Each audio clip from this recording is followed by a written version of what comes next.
This week, the Washington Commanders held their mandatory minicamp in Ashburn, Virginia, and today on the Commanders Report, we're going to be breaking down 12 players that I think helped their stock heading into Commanders training camp at the end of July, and then 3 players who I think did not. Before we get into the video today, make sure you help us out today in a free and easy manner by clicking that thumbs up icon and liking today's video. It helps out the YouTube algorithm. It puts this video in front of other Commanders fans like yourselves and helps us grow our channel. So if you're excited for the 2025 NFL season for your Washington Commanders like we are here at the Commanders Report, click that thumbs up icon to kick off today's show. All right, now let's get into the winners here, starting with the offense. And we'll start with the running backs that I thought did a good job. Brian Robinson Jr., B-Rob, has had a really good offseason according to coaches on the ground there in Ashburn. This is a contract year for him, so he knows that, not only is his money on the line, but really his status as a bona fide number one running back in the league this year is also on the line. There's also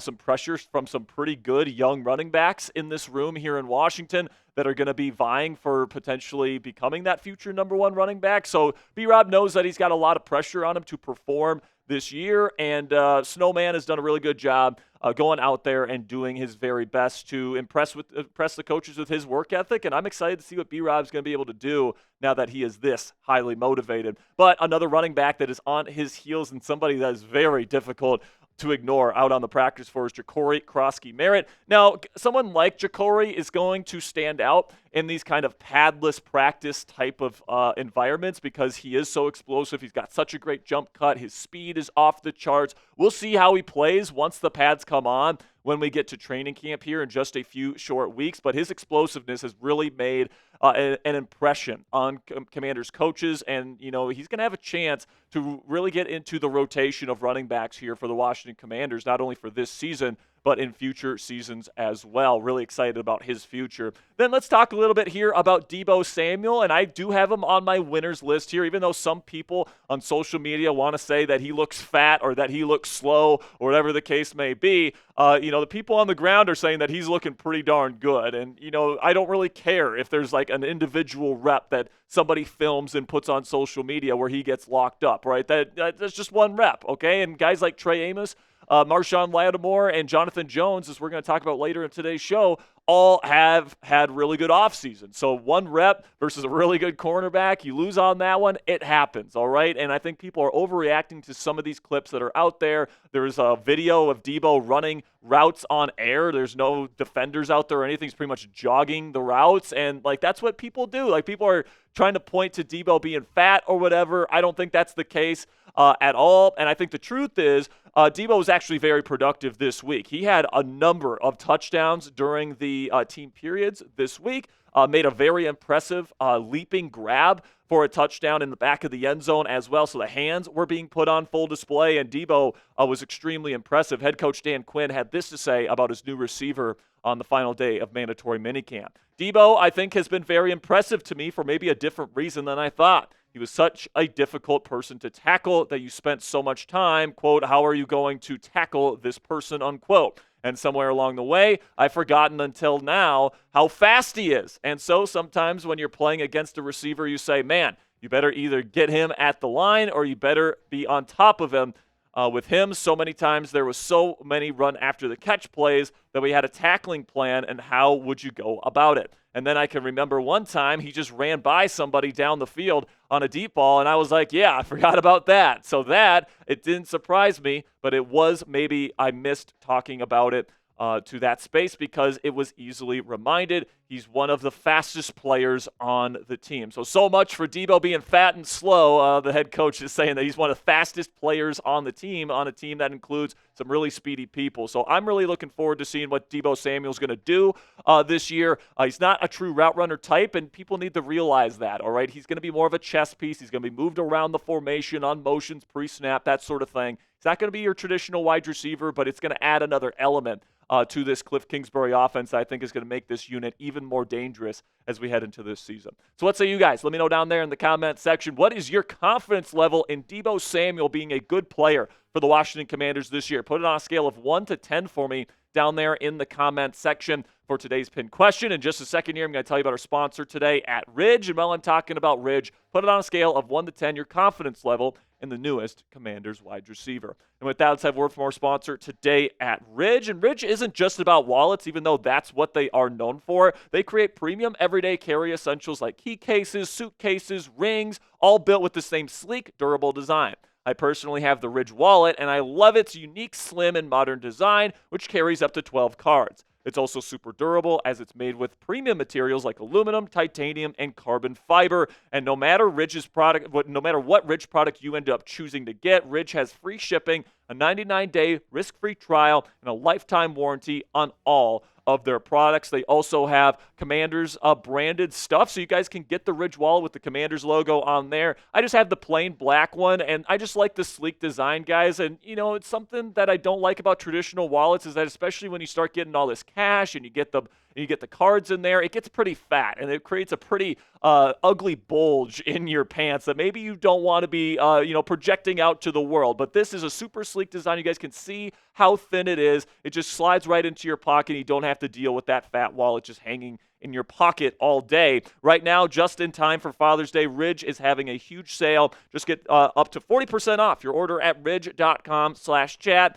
Just head on over to ridge.com/chat to find the perfect gift for dad or yourself today. And when you check out, they'll ask you where you heard about them. Please support our show and tell them that we sent you. Give dad the upgrade he deserves this year with a gift from Ridge today.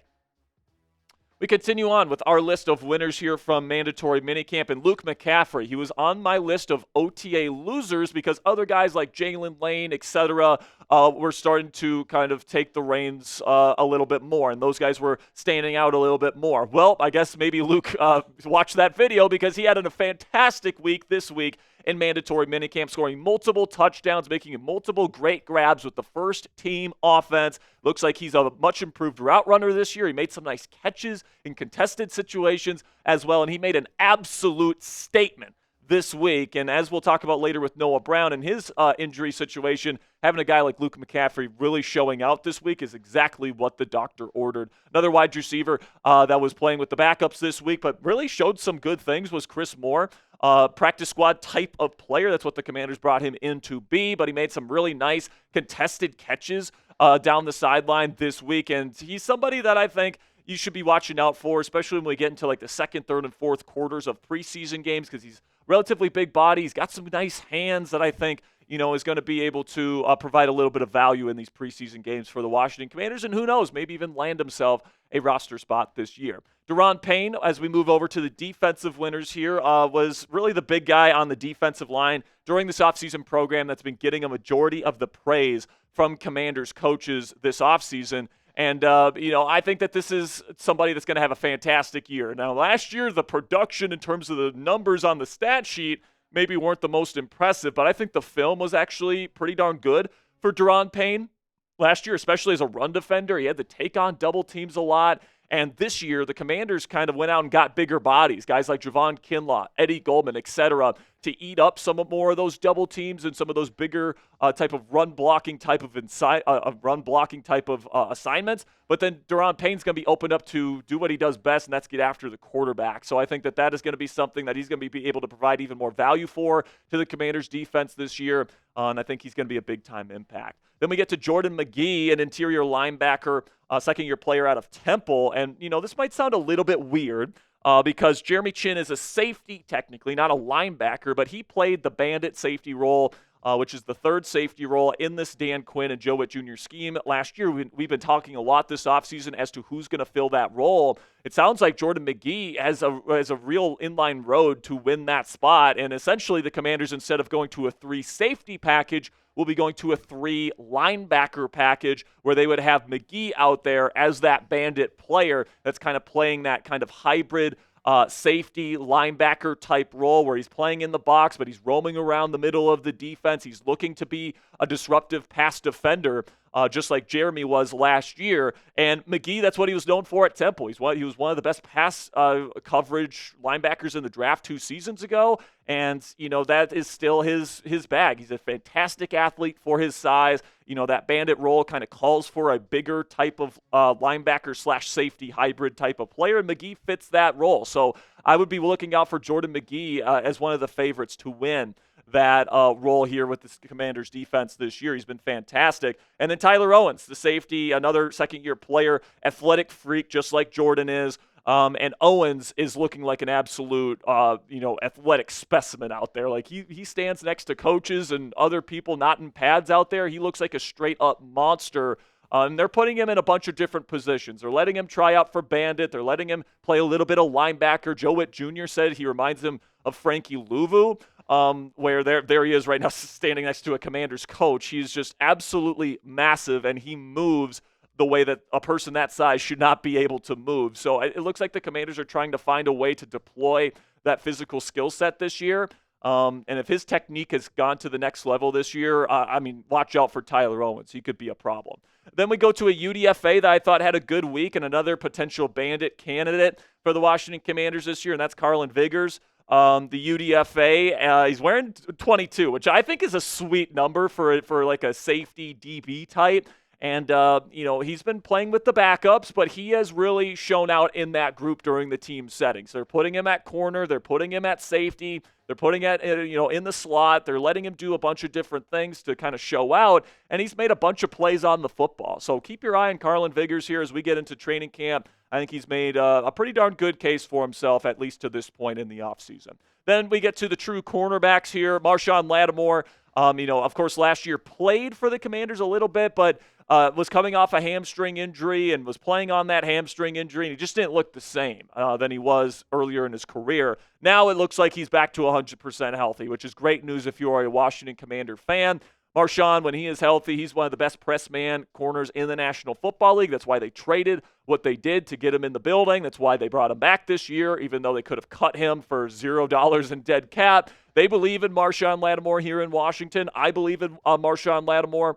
And I'm very excited to see what he's going to do with this team this year. Then Jonathan Jones, he kind of knows that his starting position is definitely up in the air with the guy we're going to be talking about next here. But, he's definitely, taking that challenge and running with it, okay? Like, he is playing outside corner with the first team, at least as of right now, because he is the veteran, and the rookie that we're going to be talking about here is going to have to take it from him. But he's really done some good things, and he was good in coverage this week. And that's good news if you're the Washington Commanders, because you got some legitimate depth this year. And then you get Trey Amos, who is going to be competing with Jonathan Jones in training camp when the pads go on for that number 2 outside starting cornerback job. Of course, Lattimore is going to be the number 1 corner on the outside with Mikey Samerstrill in the slot. But Jonathan Jones, is the veteran in that room. Trey Amos is the rookie trying to take the job away from the veteran. And both of these guys are looking pretty good to my eye. I'm really impressed with Trey Amos, his size, his length, his physicality, his instincts.